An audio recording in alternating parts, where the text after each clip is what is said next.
दोस्तों आज की कहानी बहुत ही इंपॉर्टेंट होने वाली है, तो वीडियो को एक सेकंड के लिए स्किप मत करना। दोस्तों एक बार की बात है, एक आदमी पहाड़ों से पत्थर फोड़कर अपना घर चलाता था। लेकिन एक दिन हुआ क्या, जब वो पहाड़ों से पत्थर फोड़ रहा था तो उसके दिमाग में एक विचार आया, जिसे बोल सकते हैं कीड़ा।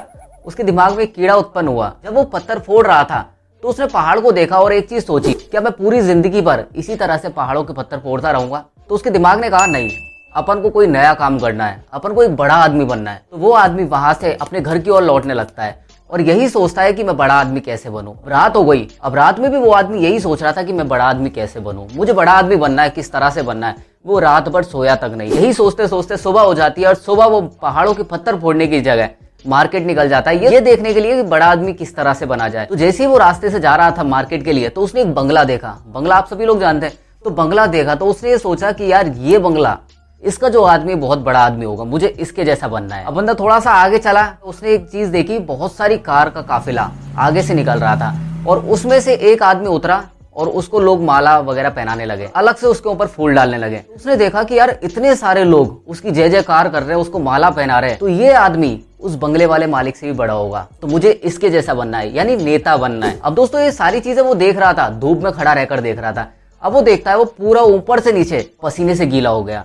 उसने नेता को देखा तो नेता भी ऊपर से नीचे पसीने में हो गया। अब उसने सूरज की तरफ देखा और सोचा कि यार ये सूरज ने इतने बड़े आदमी को भी पसीने में भिगो दिया, इस सूरज से बड़ा कोई नहीं, तो मुझे अब सूरज बनना है। वो दिमाग में सोच ही रहा था कि मुझे अब सूरज बनना है, तो साइड में से एक बड़ा सा बादल आया और बादल आकर उस सूरज को ढक देता है। तो उसका दिमाग घूम जाता है। वो ये सोचता है कि यार अब तो मेरे को सूरज नहीं, अब मुझे बादल बनना है, क्योंकि इस बादल ने इतने विशाल सूरज को ढक दिया, तो मुझे अब बादल जैसा बनना है। दोस्तों वो मन ही मन में सोच रहा था कि यार मुझे एक बादल जैसा आदमी बनना है, बादल जैसा बड़ा आदमी बनना है। तो होता क्या है, एक हवा का झोंका आता है और उस बादल को उड़ाकर ले जाता है। अब यहाँ पर इस चीज को देखकर उस पत्थर फोड़ने वाले आदमी ने सोचा कि यार बादल से भी बड़ा कुछ है, वो है हवा, तो मुझे अब हवा बनना है और कुछ नहीं बनना, मुझे सिर्फ हवा बनना है, हवा जैसा तेज बनना है, हवा जैसा विशाल बनना है। दोस्तों होता क्या है, जैसी हवा जाती है तो हवा जाके टकराती है एक पहाड़ से और पहाड़ से टकराने के बाद में उसकी दिशा चेंज हो जाती है। अब यहाँ पर उस आदमी का दिमाग पूरी तरह से खिसक जाता है। अब वो सोचता है कि यार इतनी विशाल हवा जिसने एक सूरज को ढकने वाले बादल को हिला दिया, वो एक पहाड़ से टकराकर घूम गई, तो इसका मतलब क्या है, मुझे अब पहाड़ जैसा आदमी बनना है, मुझे इसके जैसा बड़ा आदमी बनना है ताकि मुझे कोई हिला ना सके।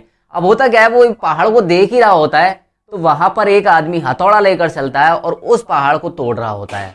अब इस चीज को देखकर वो आदमी डर जाता है, क्योंकि वो वहां से ही उठकर आया था, वो एक पहाड़ का पत्थर फोड़ने वाला इंसान था। अब इस चीज को देखकर उसके दिमाग में बहुत सारे विचार चले, लेकिन लास्ट में जाकर उसे एक बात समझ में आई, उसकी आंखें खुल गई कि जिस काम को वो कर रहा है वो ही उसके लिए सबसे बेस्ट काम है। तो कहने का मतलब क्या है, आप अपना 100% दो, जितना भी आपके अंदर नॉलेज है उसको आप अपग्रेड करो और उसके साथ में जुड़ जाओ। दोस्तों इसी तरह से उस पत्थर फोड़ने वाले इंसान ने यही सोचा कि यार मेरी जिंदगी इसी के साथ है, मेरा काम सबसे बड़ा है, और धीरे धीरे उस काम को सीखना और शुरू किया और इतना परफेक्ट हो गया कि वो आगे चलकर पत्थरों की खादान का मालिक बन गया। तो इसी वजह से अपना देखने का नजरिया बदलो, जिस तरह से उस आदमी ने बदला। आशा करता हूँ आपको ये कहानी पसंद आए हो। कहानी पसंद आए तो लाइक करना, शेयर करना और सब्सक्राइब करना। तब तक के लिए नमस्कार, जय हिंद।